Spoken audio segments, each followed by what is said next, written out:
description par la psychopathie sur la jeunesse occidentale, hein, qui normalement est censée être la relève. Et ça va être un chantier énorme, parce que ce travail de destruction a atteint un très très haut niveau, hein. Et petit à petit, on est allé vers la liberté, la théorie du genre, en fait, qui est une extension de cette trahison de l'égalité sociale par l'égalitarisme fou, qui est au début un égalitarisme sociétal et qui maintenant c'est tout est égal. J'ai écrit aussi là-dessus, c'est les 3 temps de ce qu'on appelait rebelle sans cause. Vous savez, c'est le modèle de James Dean. Tu sais, il fallait pas que le rebelle ait une cause, parce que sinon il aurait pu se tourner vers le prestige de l'URSS qui avait libéré les camps de concentration, etc. Donc on est là sur ce 3e temps du rebelle, qui est le rebelle contre soi. C'est-à-dire on pousse la jeunesse en fait à une forme de suicide. Et c'est pour ça que ce que je disais, la guerre d'Ukraine, c'est pas juste la question du Donbass, c'est une guerre où se joue le salut de l'Europe pour moi.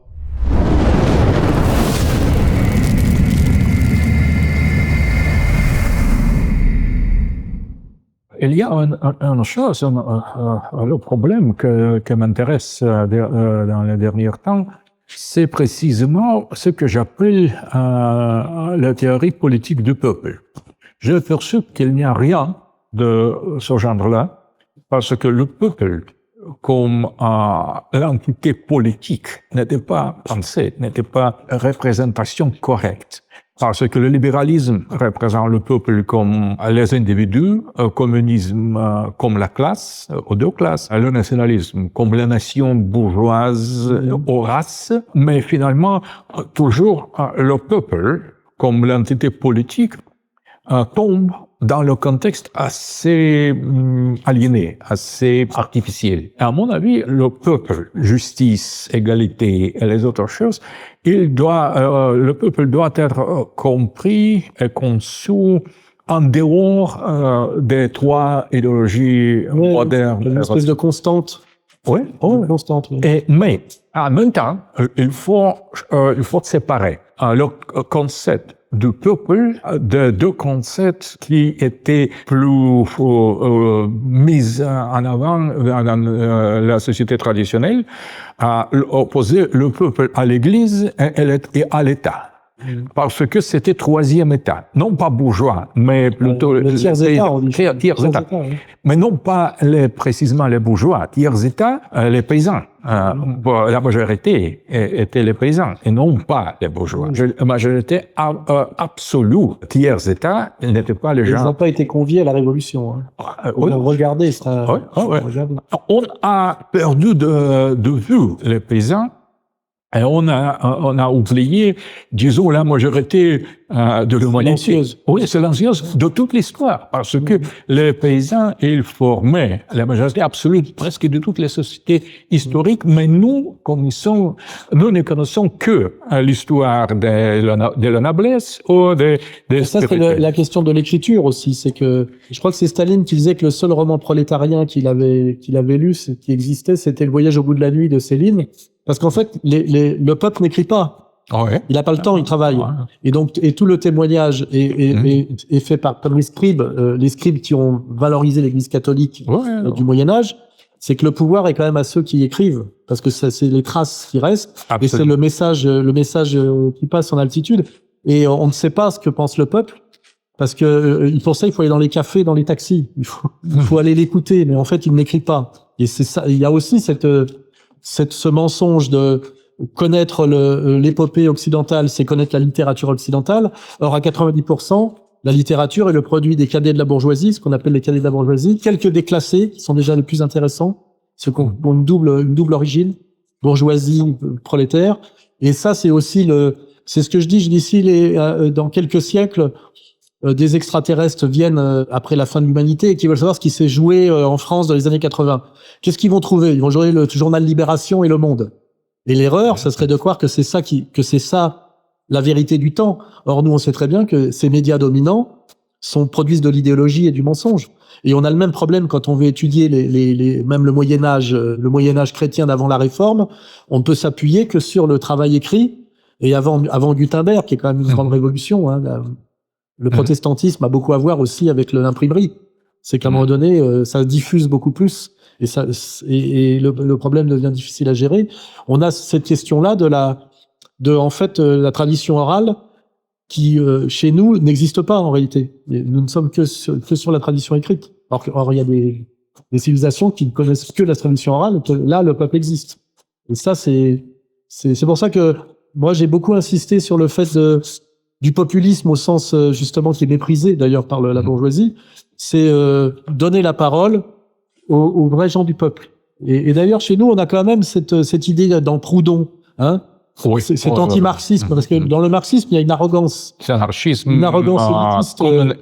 communautaire. Oui. Et puis surtout, cette idée de non pas d'opposer le mépris qu'il y a dans le marxisme de la petite bourgeoisie, raconte déjà ça. C'est-à-dire, le petit bourgeois, c'est qui? C'est le patron du bistrot. Or, le prolétaire, il est dans le bistrot avec le patron du bistrot. L'intellectuel révolutionnaire marxiste, il est ni dans le bistrot, ni avec le prolétaire. Et il y a une lutte à mort entre Marx et Proudhon qui n'est pas pour rien. C'est que c'est aussi la confiscation de la voix du peuple par ce qu'on appelle les intellectuels, hein. Et dans tout ça, c'est pour ça que nous, on est assez proudhoniens à Égalité et Réconciliation, parce que la vision de Proudhon, elle est une vision qui concilie la classe moyenne et le prolétariat. Or, dans tout le marxisme, on te dit que le pire ennemi du prolétariat, c'est la classe moyenne, parce que c'est des petits bourgeois, etc. Or, sociologiquement, c'est assez faux, parce qu'en réalité, dans la vie quotidienne, si on regarde la réalité quotidienne, le petit bourgeois et le prolétaire se fréquentent beaucoup. C'est d'ailleurs, on peut dire, c'est le peuple en réalité. C'est ce mélange. Or, le marxisme nous a appris à dire qu'ils étaient des ennemis de classe radicaux. Alors que c'est pas si vrai que ça. Et là, on peut effectivement faire un travail sur il y a un certain mensonge du marxisme de Marx élitiste, d'essayer de disqualifier la parole du petit bourgeois qui est en fait plus proche du prolétaire que lui. Et ça, c'est la liquidation de Marx quand il fait philosophie de la misère, misère de la philosophie, ce mépris de Proudhon. Or, il semble que sur la longue durée, conceptuellement, Proudhon est peut-être moins brillant que Marx, mais il a peut-être eu relativement raison quand on regarde le bilan aujourd'hui, notamment sur la France, qu'en réalité, il faut se réintéresser à Proudhon. Absolument. Généralement, ce qui est intéressant, c'est que la modernité occidentale est venue précisément au nom du peuple. Il n'a pas été convié dans la discussion. C'est ce que j'ai écrit, je dis que le tiers-État, c'est le tiers exclu. Le tiers exclu, on dit en logique. Celui qui n'est pas là. Et ce tiers, c'est 99% de la population. Absolument. Mais la modernité, c'était, dans un certain sens, la revendication de ce tiers oublié. Mais cette opération a été faite, dans tous les cas, dans toutes les idéologies modernes, d'une manière fausse, d'une manière incorrecte, parce qu'on a remplacé le peuple comme l'entité historique perdu, oublié, par quelques conceptions de lui, aliénées par l'individu, par les classes, par la nation, par la race. Donc, toutes les représentations modernes du peuple étaient fausses. Oui. Et il faut absolument de repenser le peuple et donner au peuple le statut, la place de l'entité politique. Donc, je vais dans le semestre qui est futur de l'automne consacrer ce problème-là.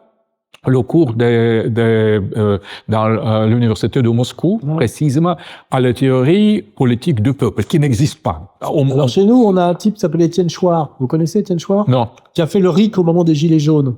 C'est-à-dire, l'idée du pouvoir représentatif par rapport au pouvoir réel et de dire au peuple, travailler sur le projet constitutionnel directement. Oh, intéressant. C'est intéressant, ça s'appelle le RIC. Et c'était un type qui s'appelait Étienne Chouard, qui a eu beaucoup d'ennuis d'ailleurs politiques, parce qu'on l'a qualifié à la fin d'extrême droite, parce qu'il essayait justement de donner la parole au peuple en faisant une espèce de constituante du peuple, en distribuant des cahiers et des crayons, et de dire on va faire des groupes, un peu sur le principe des soviets, mais et puis vous allez dire ce que vous aimeriez politiquement, ce qui ne va pas, etc. Et un peu le principe des cahiers de doléances qu'il y avait avant la Révolution française. Il y avait des cahiers de doléances, mais le problème c'est que la bourgeoisie a fait le tri dans ce qui était soi-disant intéressant et pas intéressant. Et on a eu au moment des Gilets jaunes, qui était une irruption populaire, le Gilet jaune en France. Vous vous souvenez? Le moment des Gilets jaunes, parce que c'était pas contrôlé par les syndicats. Et d'ailleurs, les syndicats ont fait la guerre aux Gilets jaunes. Ils n'ont pas voulu marcher avec eux. ils ont fait des mouvements revendicatifs qui tombaient pas le même jour, exprès. Si c'était le samedi, ils faisaient le dimanche, pour bien montrer, avec l'idée en plus où le patron de la CGT disait, on disait avec les Gilets jaunes, il faut aller vers la grève générale, parce que la grève générale, c'est la paralysie totale de l'économie. La bourgeoisie peut en avoir peur. Les grèves sectorielles n'ont aucune influence. Et le patron de la CGT en France, on disait, pourquoi vous voulez pas faire la grève générale avec les Gilets jaunes? Il a dit parce que ça ne marche pas. Vous avez jamais essayé. On voyait qu'il y avait une rupture, une collaboration de classe et que les syndicats avaient peur du peuple. On est dans cette situation-là. En fait, le peuple est quand même l'entité on va dire organique et sauvage, qui fait peur en fait à toutes les composantes politiques, y compris aux professionnels de la défense du peuple, qui sont peut-être même ceux qui se sentent le plus en danger. Et ça donne aujourd'hui en France la très très faible représentation syndicale des syndicats, qui représentent très très peu de travailleurs, même si on prend uniquement les travailleurs. On a un effondrement, les syndicats représentent plus rien aujourd'hui. Ce qui veut dire aussi que c'est intéressant comme chantier, parce que pour la première fois depuis longtemps, le peuple n'est pris en main par personne. Il est livré à lui-même. C'est peut-être le moment de s'y intéresser, parce que jusqu'à présent, il fallait passer par les syndicats, par les intellectuels, par le sens de l'histoire, etc., etc. Et aujourd'hui, le phénomène en France, la France est un laboratoire politique très intéressant. C'est le pays des révolutions, comme on dit. On a eu ce phénomène des gilets jaunes très intéressant, qui est venu de la hausse du prix de l'essence pour les gens qui ne pouvaient plus habiter le centre-ville et que s'ils payaient l'essence pour aller travailler, ils pouvaient plus manger. C'est ça l'origine, hein. C'est la hausse du prix de l'essence. Et ça a donné ce mouvement des gilets jaunes très spontané, qui a été réprimé par une très très grande violence. Vous savez ça.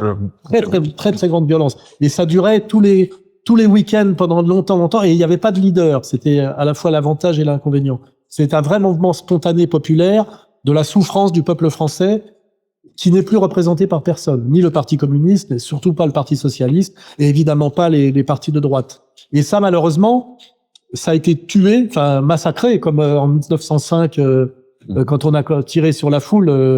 Rappelez-vous, le début de la révolution de 1917, c'est 1905 en Russie. C'est dans le samedi de ça. Ouais. Et là, il s'est passé la même chose en France. Et la question n'est pas réglée, c'est-à-dire que il peut y avoir un rebond. J'espère qu'il y aura un rebond, parce que cette souffrance des gilets jaunes, il n'y a été répondu que par de la violence.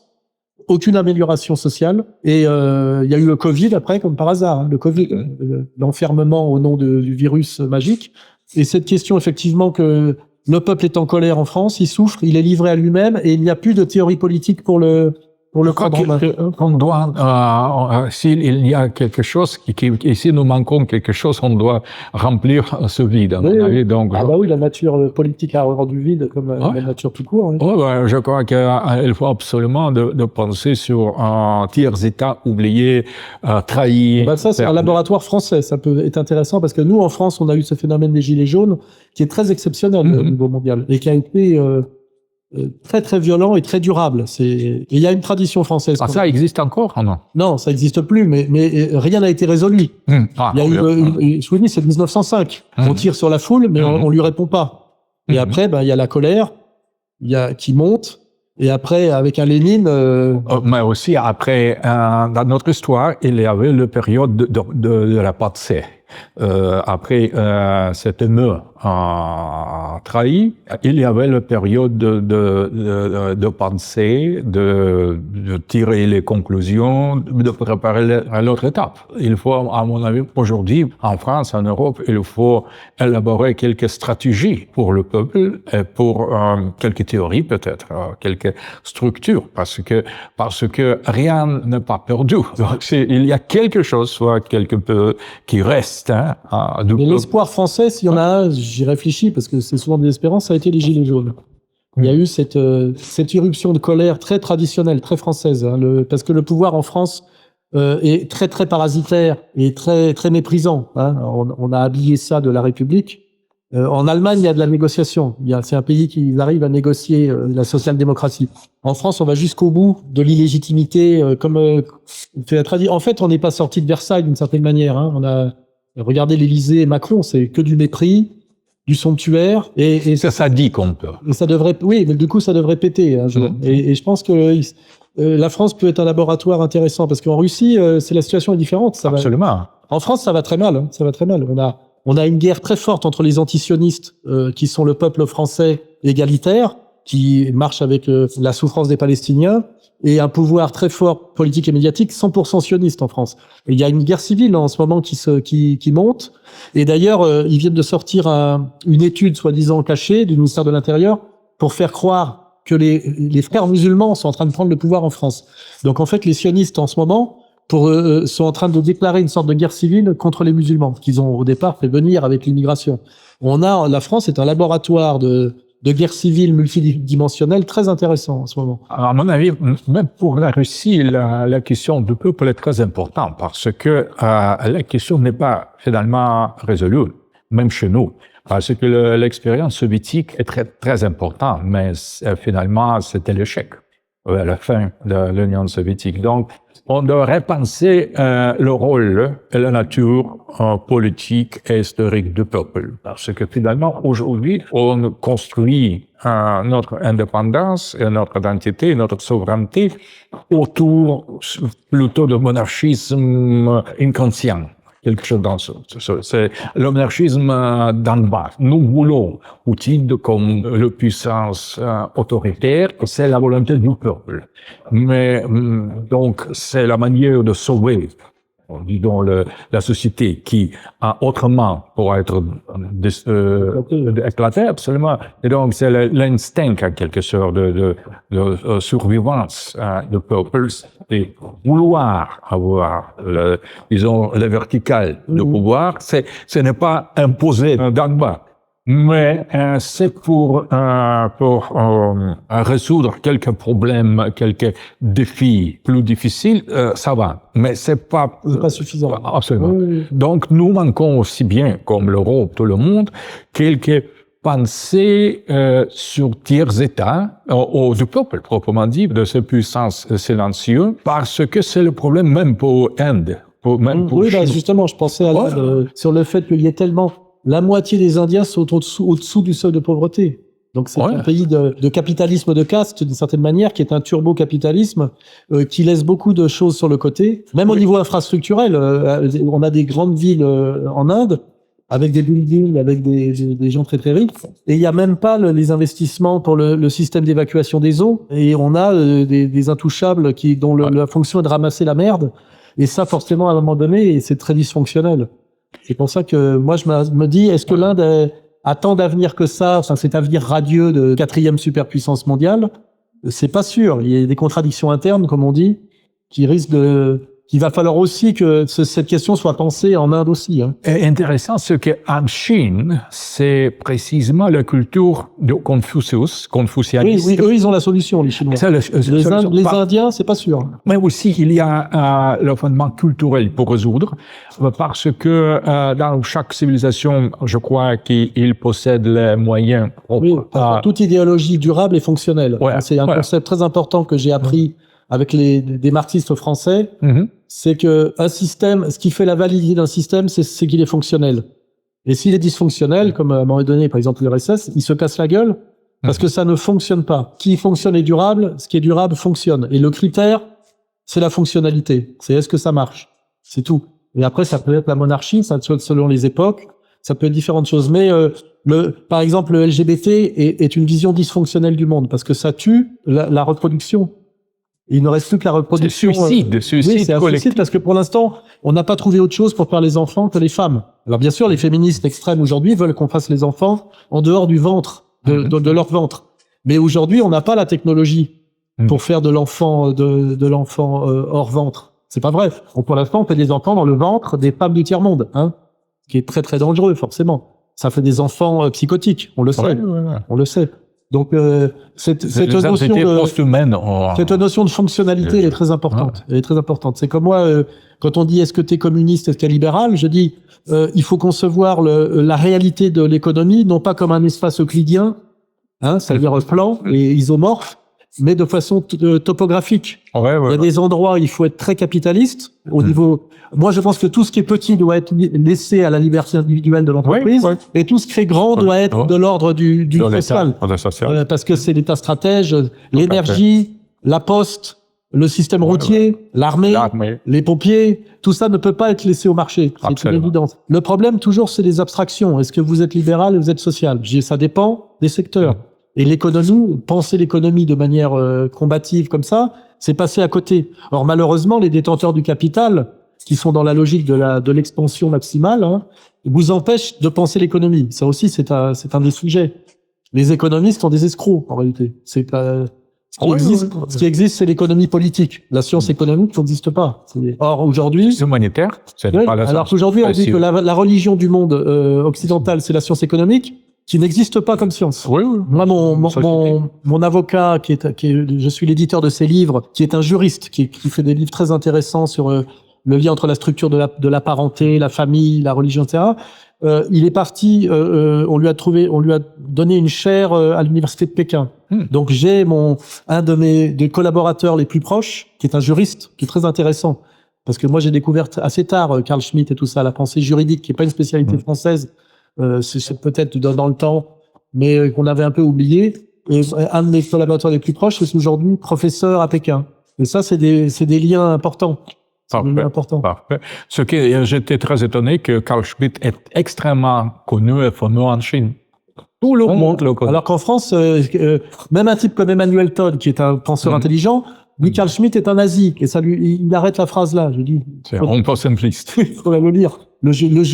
L'histoire, on a Pierre Legendre en France. L'histoire juridique est très très importante. Étant des gauchistes aussi, Carl Schmitt, Mouffe, Chantal Mouffe et beaucoup des autres. Carl Schmitt est lu par les gauches. Moi, j'ai découvert peu tard, mais ça m'a ouvert une perspective de plus très importante. Bien, merci beaucoup. Soyez bienvenus ici. Oui, parfait. Meilleur.